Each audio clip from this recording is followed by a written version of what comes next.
Accepter sa bipolarité, ça va nettement améliorer son cheminement en tant que bipolaire. L'acceptation, c'est pas forcément évident à réaliser. Et dans cette vidéo, on va justement échanger autour de l'acceptation de la bipolarité et voir ce qu'on peut faire pour faciliter cette acceptation. Hello et bienvenue sur Parole de bipolaire, le lieu d'échange autour de la bipolarité. Moi, c'est Clément et je suis le fondateur de Upstage.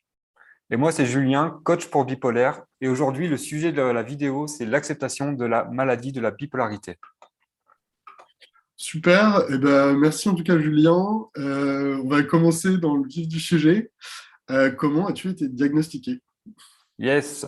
Alors déjà, avant le diagnostic, il s'est passé beaucoup de choses. C'est-à-dire que moi, déjà, j'avais des phases que je comprenais pas à l'époque, mais j'avais des phases plutôt hautes, donc plutôt hypomaniaques, et beaucoup de phases dépressives aussi, mais sans que ça soit vraiment. J'arrivais quand même à le vivre correctement, on va dire. Et en fait, après, j'ai fait un voyage en Australie où bon, il s'est passé que je suis tombé dans une secte et du coup, il y a eu beaucoup de stress, il y a eu beaucoup de challenges à ce niveau-là. Et du coup, j'ai fait une bouffée délirante aiguë, donc c'est-à-dire un, un, un accès maniaque plus, et dans lequel j'ai eu beaucoup de délire, d'idées de grandeur, etc. Et du coup, j'ai été hospitalisé à ce moment-là en Australie, et derrière, j'ai été rapatrié en France.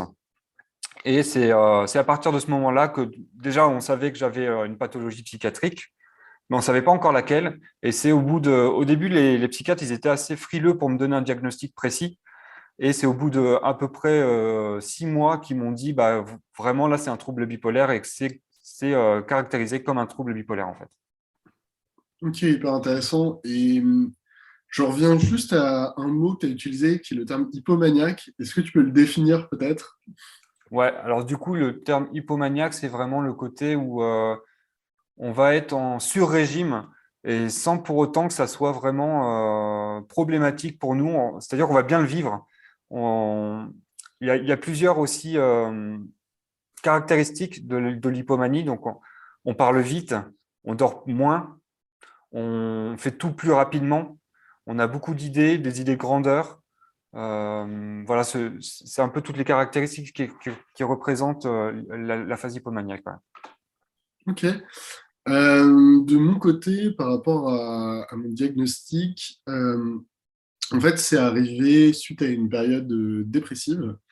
Yes. En fait, j'avais à l'époque une agence digitale et donc ça a été pendant le premier grand confinement, donc confinement par rapport au Covid, hein, pour situer. Donc en 2019 et à ce moment-là, donc j'ai confinement plus déprime, donc j'ai décidé de mettre la clé sous la porte et du coup de devoir licencier mes collaborateurs. Enfin, ça n'a pas été facile. Et suite à cela, j'ai eu pas mal de temps. Et temps avec moi-même pour réfléchir et j'ai commencé un peu à analyser mes différentes phases, de comprendre que c'était quand même régulier, à me renseigner. Et j'ai découvert un petit peu ce que c'était que la bipolarité. Je ne connaissais pas vraiment avant. Et je me suis dit, peut-être que c'est ça. Et je me rappelle de ce moment où j'étais à la ménagerie du Jardin des Plantes et où j'ai eu un peu une lumière et je me suis dit, mais peut-être que je suis bipolaire. Et à ce moment-là, moi, j'en ai parlé à ma mère. J'ai du coup pris rendez-vous avec un psychiatre qui m'a diagnostiqué bipolaire. J'ai pris rendez-vous ensuite avec un deuxième psychiatre qui a fait le même diagnostic. Et c'est à ce moment-là, en fait, que j'étais quasi sûr que j'étais bipolaire. Après, c'est justement ce qui est intéressant, c'est comment est-ce que toi, tu l'as vécu, un peu ce diagnostic? Parce que c'est vrai que je pense qu'on le vit tous très différemment. Hmm. Bah, ce qui est intéressant dans ce que tu dis, c'est vraiment le côté où c'est toi qui as découvert ta bipolarité avant d'aller demander une confirmation, alors que moi, finalement, c'est, j'ai pas eu le choix d'avoir la connaissance de la maladie en direct, et je me suis pas dit avant, tiens, j'ai un problème psychiatrique ou quoi que ce soit. Mais après, comment je l'ai vécu, ça a été assez dur au départ, dans le sens où j'ai fait une bouffée délirante aiguë et je me suis retrouvé à l'hôpital. Du coup, c'était un gros choc, quoi. C'était pas très doux, on va dire. Mais après, j'étais soulagé de me dire, ben, en fait, j'ai une explication à ce qui m'arrive et c'est une Mhm. maladie. Et du coup, ça a été vraiment un soulagement. Et toi, de ton côté, comment tu l'as vécu, ce diagnostic, du coup? Bah, c'est le terme soulagement aussi que je vais utiliser. Ça m'a fait du bien, en fait, de comprendre bah, ce que j'ai vécu, pourquoi est-ce que j'avais bah, fait toutes ces phases et bah, et qu'il y avait des solutions. Et Hmm. ouais, ça m'a fait du bien. Et ça a plutôt été facile, dans le sens où quand j'en ai parlé à mes proches, bah, assez facilement, ils m'ont un peu confirmé ça. Par contre, moi, je serais intéressé aussi à vous de nous dire bah, comment est-ce que vous avez été diagnostiqué et puis bah, même comment vous l'avez vécu. Enfin, c'est des choses qui sont assez intéressantes et bah, le fait d'être entre bipolaire, ça peut être intéressant d'en discuter et de voir bah, si c'est bien passé ou pas. Euh, et c'est vrai que au niveau du diagnostic, il y a plein de manières de se faire diagnostiquer, du coup. Il y a bien sûr des tests, hein, mais qui sont, entre guillemets, qui sont pas suffisants, mais qui permettent déjà d'avoir un premier avis. On les mettra d'ailleurs en description. Yes. Et toi, justement, par rapport à ça, le diagnostic, donc, il a été fait par des psychiatres. Comment ça s'est déroulé? Ouais, du coup, ça a été fait. Alors, le premier psychiatre que j'ai vu à l'hôpital, lui, il n'était pas sûr du diagnostic, donc il n'a pas voulu vraiment me diagnostiquer bipolaire. Il hésitait avec la schizophrénie aussi, parce que comme c'était une bouffée délirante aiguë, en fait, si je refaisais une bouffée délirante aiguë, j'étais schizophrène. D'accord. Par contre, comme j'ai pas refait de bouffée délirante aiguë, c'était de la bipolarité. Donc, il a attendu vraiment un laps de temps pour me dire, bah oui, comme tu n'as pas refait de bouffée délirante aiguë, bah, c'est de la bipolarité, en fait. Et du coup, ouais, Et après, j'ai changé de psychiatre aussi qui a confirmé le diagnostic. Mais ce n'était pas dans le but de confirmer le diagnostic que j'ai changé de psychiatre, c'était juste parce que le premier ne me convenait pas réellement. Donc, ça n'a un peu rien à voir. Et ouais, du coup, toi, tu l'as dit tout à l'heure, toi, tu as eu plusieurs avis à ce niveau-là. Oui, et je pense d'ailleurs que c'est bien d'avoir plusieurs avis. Hmm. C'est quelque chose qui est bah, très important, qui va avoir un impact sur notre vie, bah, toute notre vie, a priori. Et il ne faut pas hésiter, je pense, à demander un deuxième avis à un psychiatre. Au niveau des tests, ben, vous les mettrez en description. Il y a le MDQ, c'est Mood Disorder Questionnaire, et index de bipolarité. Il y en a bien sûr d'autres, hein, mais voilà, n'hésitez pas. C'est une question aussi, c'est vrai que si vous êtes un proche, moi je me pose la question comment est-ce qu'on fait justement pour bah, soit aider dans le diagnostic ou justement, enfin, est-ce que toi tu as déjà vécu des situations ou entendu des choses là-dessus? Alors, pas tant que ça. Après, moi, c'est plus mon expérience personnelle qui me fait dire que c'est important, c'est ultra important d'avoir des proches avec qui partager autour de la bipolarité. Et faut vraiment pas hésiter. Bon, après, c'est vrai que dans certaines situations, les personnes ont un environnement toxique en termes de relations. Et malheureusement, il faut faire attention à ça aussi. Mais quand on a un environnement qui est bienveillant en termes de relations, il faut vraiment privilégier justement le fait de communiquer sa bipolarité à ses proches, que ce soit à sa famille, à son copain, à des amis, à sa copine, enfin à son conjoint, à sa conjointe. Et moi, personnellement, du coup, j'ai eu beaucoup de soutien donc, de ma mère. J'ai eu quelques amis qui m'ont pas mal soutenu aussi. Et bah, ma famille en général m'ont beaucoup soutenu. Et j'ai eu aucun mal à en discuter avec eux. C'était très bien reçu. Bah, de toute façon, c'est une maladie, hein, donc il y a pas de raison que ça soit mal reçu finalement, hein. Donc, même si c'est compliqué, il y a aucune raison que ça soit mal reçu. Et si c'est mal reçu, finalement, c'est que c'est pas la bonne personne avec qui en parler, quoi. Et toi, comment tu as vécu justement ta bipolarité avec tes proches, le fait de communiquer avec eux, etc. Bah, ça a été un peu comme toi, assez naturel. Ça coulait de source d'en parler. Pas avec tout le monde, par contre, hein. d'en parler avec les personnes que je fréquentais le plus, en fait. Mm. C'est vrai que même si ça serait génial de se dire que c'est une maladie et que tout le monde l'accepte, c'est encore un peu particulier. Enfin, on a tendance à oublier, je donne cet exemple, mais le cancer, auparavant, on n'en parlait pas. Mm. C'est-à-dire que lorsqu'on avait un cancer, c'était hyper tabou et c'était très difficile d'en parler, il fallait pas le faire parce que avec son employeur et autres. Et j'ose espérer qu'on arrivera un jour à faire de même avec la bipolarité et que ça soit quelque chose qui soit communément accepté et discuté Mm. pour justement faciliter. Aujourd'hui, ça dépend et je pense que d'ailleurs, dites-nous ce que vous en pensez. Est-ce que vous en parlez avec tout le monde ou peut-être pas avec certaines personnes, que ce soit, on a parlé du travail dans le passé, mais c'est vrai que c'est un peu particulier aussi, mais même avec les proches. C'est-à-dire que je vais peut-être pas le dire à quelqu'un qui est un ami d'amis que je rencontre pour la première fois. Mm. Par contre, un des amis proches que je connais depuis longtemps, là, par contre, je vais le dire. C'est assez important. Et puis, moi, j'ai eu de la chance d'avoir aussi vraiment du soutien. Et ça, Yes. c'est vraiment, c'est vraiment super.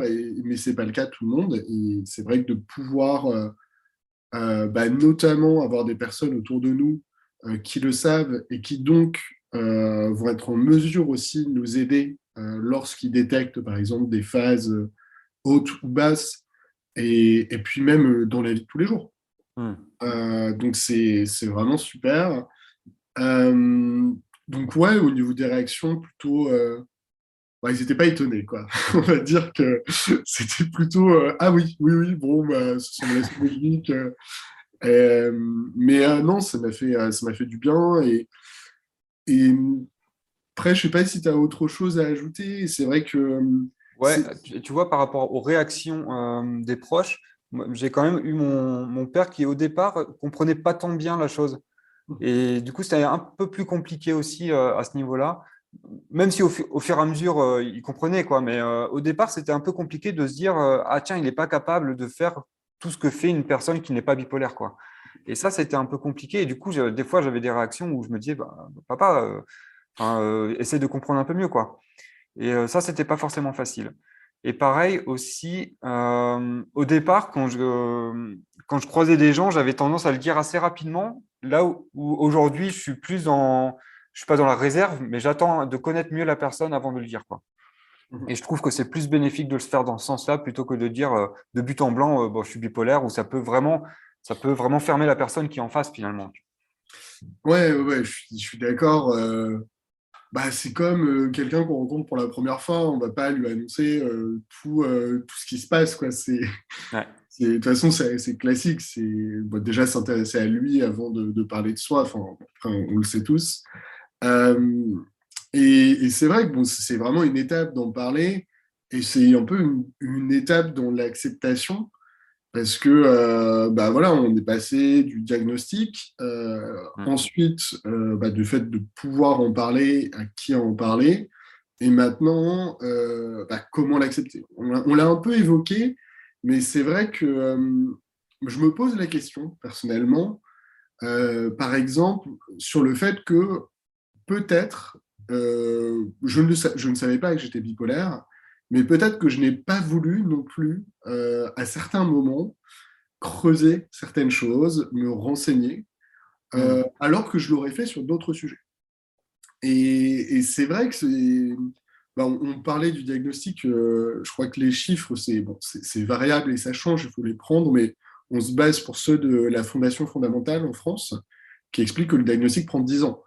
Et donc, pourquoi est-ce que c'est aussi long? Il y a plein de raisons. Et pourquoi est-ce que c'est aussi long aussi à accepter? Parce que c'est pas seulement de se l'entendre dire, mais c'est entre guillemets d'en prendre conscience et de se dire, voilà, c'est comme ça.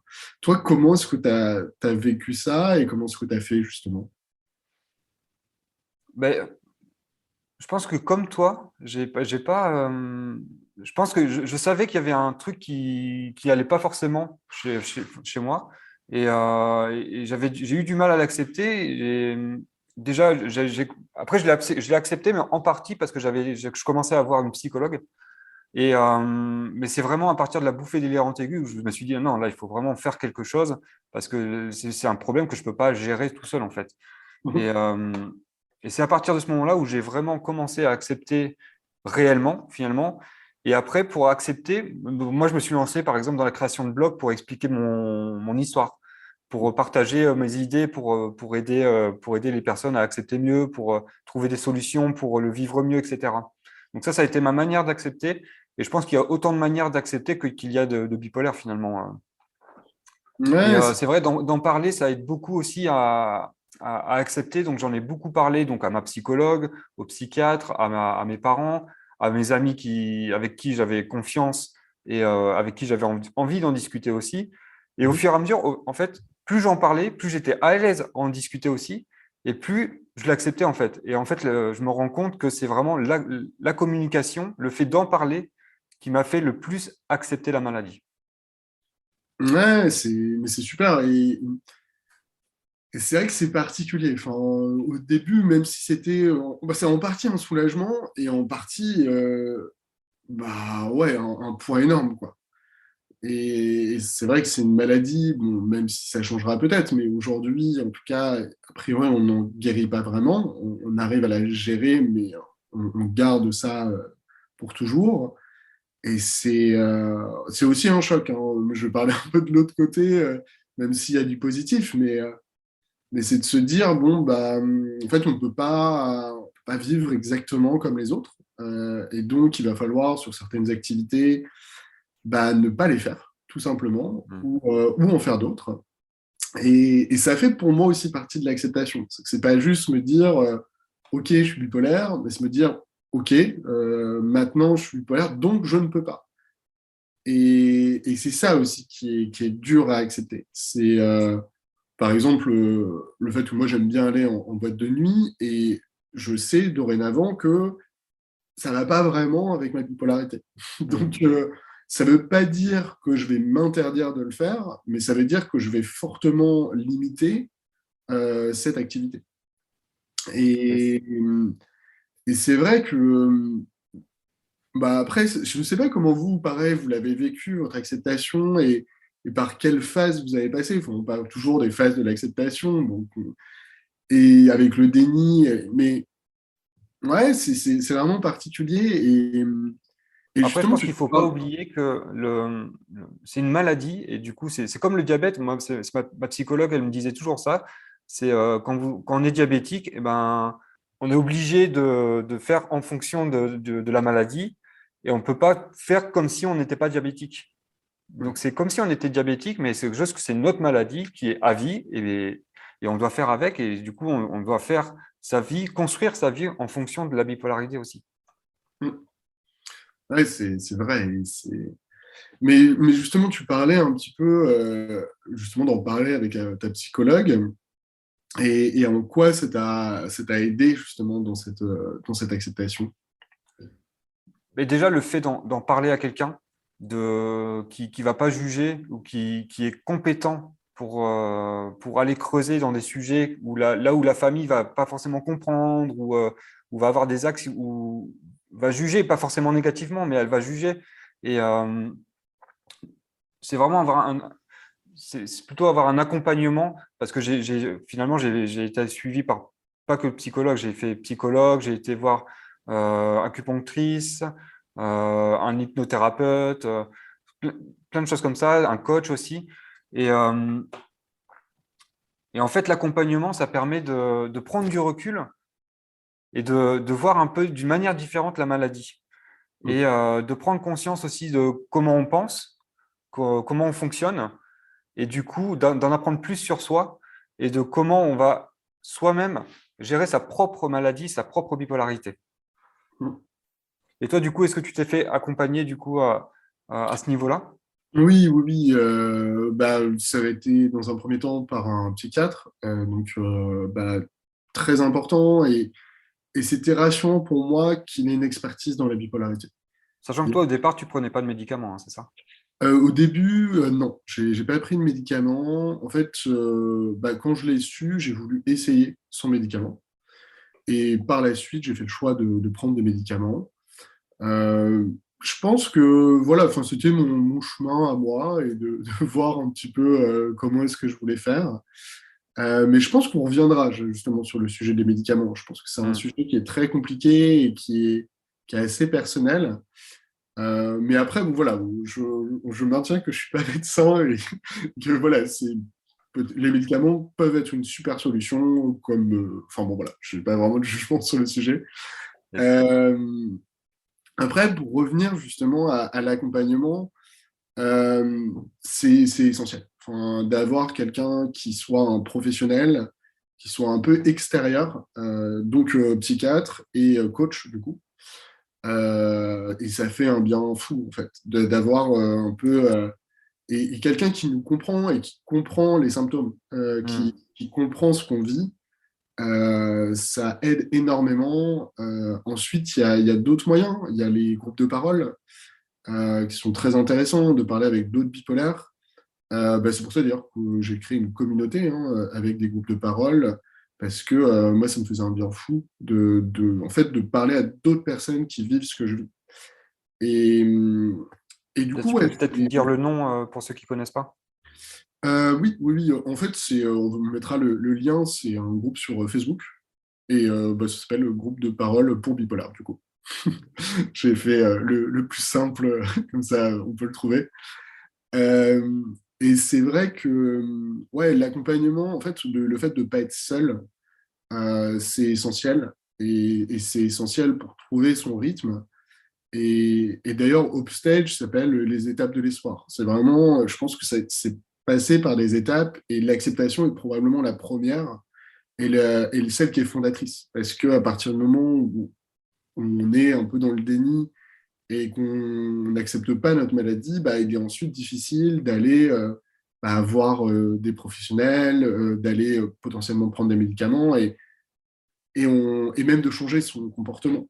Donc, ouais, je pense que c'est vraiment, vraiment la base.